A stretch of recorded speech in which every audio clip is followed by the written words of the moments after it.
सबसे पहले आज के तमाम बड़ी खबरें नॉनस्टॉप न्यूज में। गलवान में भारतीय सेना के पराक्रम को आज 1 साल पूरा हो गया। आज ही के दिन 15 जून की रात पूर्वी लद्दाख के गलवान में चीन और भारत के सैनिकों के बीच हिंसक झड़प हुई थी। हमले में बिहार रेजिमेंट से कर्नल संतोष बाबू समेत 20 जवान शहीद हो गए थे। भारत की जवाबी कार्रवाई में चीन के भी 45 से ज्यादा सैनिकों की मौत हुई थी। तेलंगाना के सूर्यापेट में कर्नल संतोष बाबू की बड़ी सी प्रतिमा पर माल्यार्पण कर उन्हें श्रद्धांजलि दी गई। हमेशा प्राउड फील होना चाहिए। ये मौका किसी को देश में सभी को मिलता ही नहीं है। जब देश में जन्म हुआ है तो एक स्पेशलिटी होने के लिए सोचता है लोग, तो उन्होंने वो करके दिखाया है। गलवान में भारत के पराक्रम के 1 साल पर सेना ने बड़ा फैसला लिया है, जिसके मुताबिक अब पूर्वी लद्दाख में अतिरिक्त डिवीजन की तैनाती होगी, जबकि इससे पहले यहां एक ही डिवीजन तैनात थी। लेकिन अब लेह की 14वीं कोर में 3 डिवीजन हो जाएंगे। गलवान संघर्ष की पहली बरसी पर कांग्रेस ने सरकार पर निशाना साधा। कांग्रेस अध्यक्ष सोनिया गांधी ने केंद्र पर गलवान का सच छिपाने और चीन के आगे झुकने का आरोप लगाते हुए कहा, गलवान की घटना से जुड़े हालात को लेकर 1 साल बाद भी कोई स्पष्टता नहीं है। सीमा पर चीन की घुसपैठ को लेकर 1 साल से प्रधानमंत्री का बयान नहीं आया है। केंद्र सरकार देश को विश्वास में ले कि उसके कदम जवानों के अनुकूल रहे हैं। सैनिकों के पीछे हटने के चीन के समझौते में भारत का नुकसान ज्यादा दिखता है। कांग्रेस ने आरोप लगाया कि सीमा पर भारत ने जमीन गंवाई है और सरकार ने इस झूठ पर राष्ट्रवाद का पर्दा डाला है। बीजेपी ने कहा कि गलवान पर कांग्रेस का झूठ कई बार बेनकाब हो चुका है। कांग्रेस पार्टी, जिसका इतिहास सबको मालूम है, सालों साल इस देश में राज किया और फिर भी आज वो अपने कर्तव्य को भूल गए हैं। कांग्रेस पार्टी पहले भी और आज भी वही करती आ रही है, लेकिन देश की जनता समझती है। गाजियाबाद में 72 साल के अब्दुल समद की पिटाई और दाढ़ी काटे जाने के मामले में खुलासा हुआ है कि 10 आरोपियों में से 5 मुस्लिम हैं। एफआईआर से यह भी खुलासा हुआ है कि बुजुर्ग ने जय श्री राम के नारे लगवाने का आरोप नहीं लगाया था। जय श्री राम के नारे की बात 7 जून को एक समाजवादी पार्टी के नेता के फेसबुक लाइव में आई। इस मामले में 6 आरोपी गिरफ्तार किए जा चुके हैं। ये बिल्कुल सच्चाई है कि उनके साथ मारपीट और अभद्रता की गई, जो कि पूर्ण रूप से गलत था। इसीलिए गाजियाबाद पुलिस ने अपनी एक कठोर कार्रवाई की है, जिसका कि मैसेज जाए सभी लोगों को कि इस तरह से किसी के साथ हम मारपीट या अभद्रता नहीं कर सकते। वहीं मामले को सांप्रदायिक और हिंदू विरोधी रंग देने पर राजनीति भी हुई।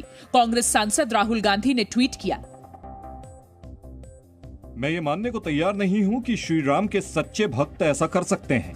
ऐसी क्रूरता मानवता से कोसों दूर है और समाज व धर्म दोनों के लिए शर्मनाक है। राहुल को यूपी के मुख्यमंत्री योगी आदित्यनाथ ने कड़ा जवाब दिया।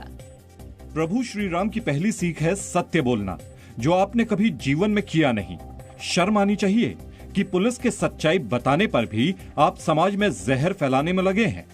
ताबीज बेचने वाले अब्दुल समद का ये वीडियो AIMIM अध्यक्ष असदुद्दीन ओवैसी ने भी ट्वीट किया था, जिसमें आरोपियों के लिए हिंदू गुंडे शब्द का इस्तेमाल किया था।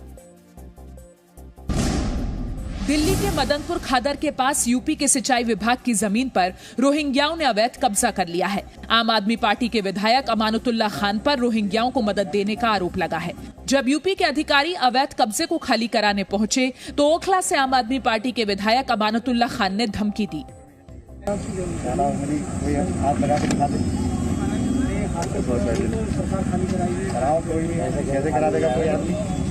आप लोगों ने आग लगवा दी, इसका मतलब तो ये है जला दिया इनको। पता चला है कि ज़कात फाउंडेशन की जमीन पर 2012 में रोहिंग्याओं की बस्ती बसी थी। 2018 में यहां आग लगी। तब इन रोहिंग्याओं को राहत देते हुए 1 हफ्ते के लिए यूपी की जमीन पर शिफ्ट किया गया था, लेकिन तब से इन लोगों को यहां से नहीं हटाया गया। इनको पुनः ज़कात फाउंडेशन की जमीन पर शिफ्ट कर दिया गया, लेकिन उन्होंने दोबारा टेंट हमारी जमीन पर ही लगाने चालू कर दिया। इस मामले में विसिल ब्लोअर आनंद त्रिवेदी ने रोहिंग्याओं पर अवैध धंधा करने का आरोप लगाते हुए कहा कि दिल्ली सरकार वोट बैंक के लिए इन्हें बसाने का काम कर रही है। दिल्ली सरकार और अमानुतुल्लाह खान दोनों मिलकर रोहिंग्याओं को बसाने का काम कर रहे हैं। ऐसा दिल्ली सरकार सुनियोजित तरीके से और उनका विधायक अमानुतुल्लाह खान सरकारी जमीनों पर कब्जा करवा के रोहिंग्याज को बसा रहे हैं। लोक जनशक्ति पार्टी में विवाद और बढ़ गया है। चिराग पासवान ने एलजेपी कार्य समिति की वर्चुअल बैठक कर बगावत करने वाले चाचा पशुपति पारस समेत 5 सांसदों को पार्टी से बाहर कर दिया। सभी की प्राथमिक सदस्यता भी रद्द कर दी। उन्होंने इस फैसले की जानकारी चुनाव आयोग और लोकसभा स्पीकर को दे दी है। इससे पहले चिराग पासवान ने अपने चाचा पशुपति पारस को 3 महीने पहले लिखी चिट्ठी को ट्विटर पर शेयर कर लिखा कि पापा की बनाई इस पार्टी और अपने परिवार को साथ रखने के लिए मैंने प्रयास किया, लेकिन असफल रहा।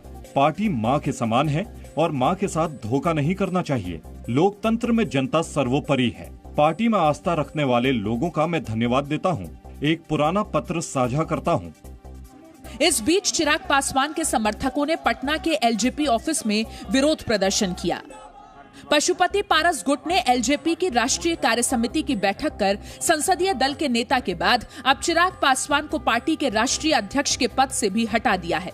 सूरजभान सिंह को एलजेपी का कार्यकारी अध्यक्ष बनाया गया है। एक्सपीरियंस आदमी पारस जी की तरह बिहार में जो तजुर्बेकार आदमी है उनको नेतृत्व दिया जाए। कांग्रेस और आरजेडी ने चिराग पासवान को अपनी अपनी पार्टी में शामिल होने का न्योता दिया है। उत्तर प्रदेश में अगले साल होने वाले विधानसभा चुनाव से पहले सियासत तेज हो गई है। आज बहुजन समाज पार्टी के 7 बागी विधायकों ने समाजवादी पार्टी के अध्यक्ष अखिलेश यादव से मुलाकात की।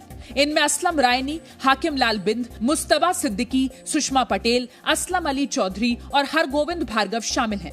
माना जा रहा है कि ये सभी विधायक समाजवादी पार्टी में शामिल हो सकते हैं। हम लोगों को जो सम्मान राष्ट्रीय अध्यक्ष समाजवादी पार्टी के ने दिया है, वो ऐसा सम्मान पूरे भारत में कोई नहीं दे सकता, और जो भी पार्टी सम्मान देगी हम उसके साथ में रहेंगे। बहुजन समाज पार्टी के अध्यक्ष मायावती ने अक्टूबर 2020 में 7 विधायकों को पार्टी से सस्पेंड कर दिया था। इन सभी विधायकों ने राज्यसभा चुनाव में पार्टी उम्मीदवार बनाए गए रामजी गौतम की दावेदारी का विरोध किया था।